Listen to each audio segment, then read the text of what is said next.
In this movie, I'll show you how to save an image to the JPEG format, which is ideally suited to archiving continuous tone digital photographs. And by continuous tone, I mean that we have gradual transitions between neighboring pixels as opposed to the abrupt transitions that are typical of graphic images. Now, JPEG does have its limitations.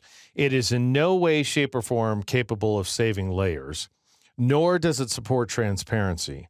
And it always relies on lossy compression, meaning that it has to rewrite the colors of pixels when it saves its files.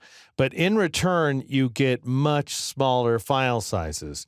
So as you can see down here in the lower left corner of the window, this image takes up almost 43 megabytes when flat.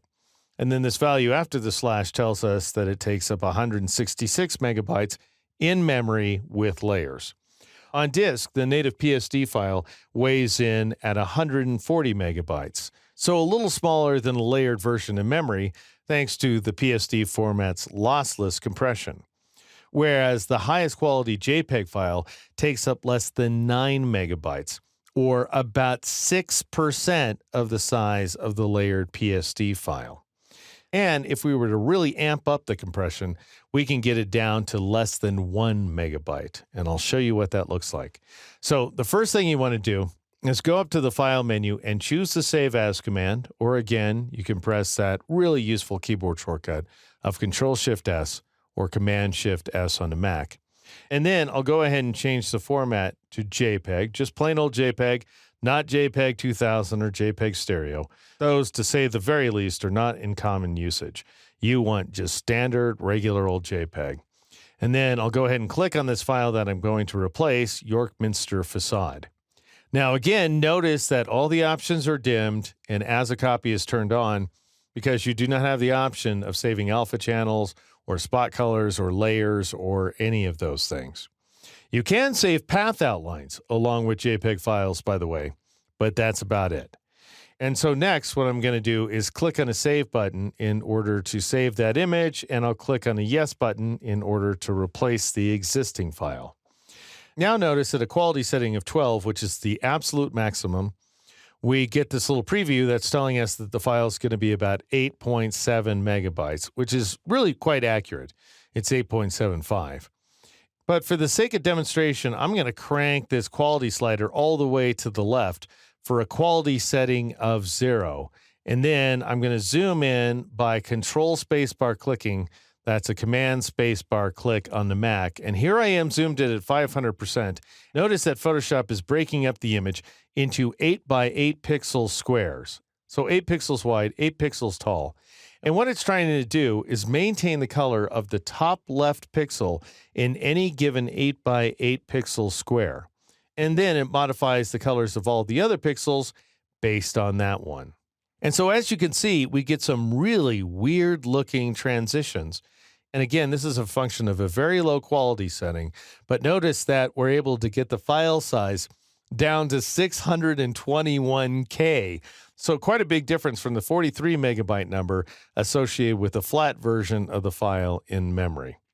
But this is what else I want you to see. Notice as I zoom out by pressing Control minus or Command minus on the Mac, as soon as we get to 100% or smaller, those distinctions between those squares are starting to disappear. And for whatever reasons, our brains are once again reading a continuous tone photograph. Now, I would never in a million years use a quality setting of low. In fact, I never use anything but a quality setting of maximum. That is 12. And that is because otherwise you are doing damage to that flat image file. So stick with 12 for the best results. You're still going to get small file sizes. Also notice these format options down here. You do not want progressive. That's going to result in an image that displays and passes inside of a web browser.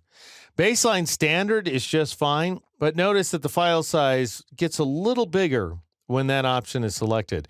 Baseline optimized goes ahead and applies another helping of compression, but this time lossless compression, which generally helps to get the file size ever so slightly smaller. And these days, everything that supports JPEG supports baseline optimized. So it's the way to go. All right, now I'll go ahead and click OK in order to save that file. All right, now let's go ahead and open the file either in Photoshop or in a web browser. So I'll go ahead and switch over to Chrome here, and I'll press Control O or Command O on a Mac to open an image file. And I'll find that guy we just saved, YorkMinsterFacade.jpg, and I'll click on the Open button. And I'll go ahead and click on the image with this zoom tool to zoom on in. And we might as well zoom in on this location right there that's got all this detail here. And you can see that the image looks absolutely great. We're not seeing any vestige of those little 8x8 squares whatsoever, even though they are there. They're just a lot more subtle than they were when we were assigning low quality compression. And that's how you save a continuous tone photographic image as a flat JPEG file with no transparency whatsoever, complete with lossy compression inside Photoshop.